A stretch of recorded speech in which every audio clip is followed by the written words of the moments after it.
Buongiorno a tutti! Ito na po ang pinakahihintay ninyo sa mga nagre-request ng bahay sa Sesto San Giovanni. So pinuntahan ko na po para i-video at ito po ay malapit sa Sesto Rondo. Second floor po ang bahay, wala pong asyensore.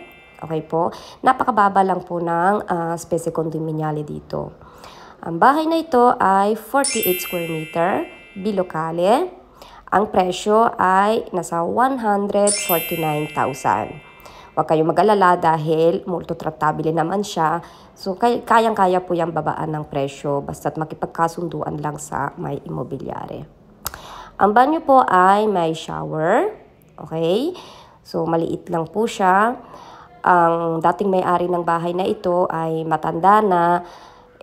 Purtroppo deads na, kaya ibinebenta na po ng mga anak itong bahay na ito.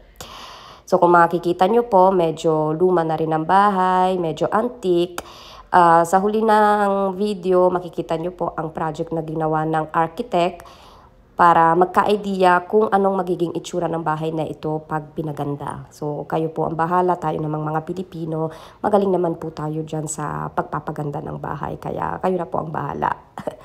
So, yun po yung kwarto. Malaki po yung kwarto. Dito naman po ay meron pong lagayan ng washing machine. Ito yung minis gabutsino po niya dahil wala po siyang kantina. Okay?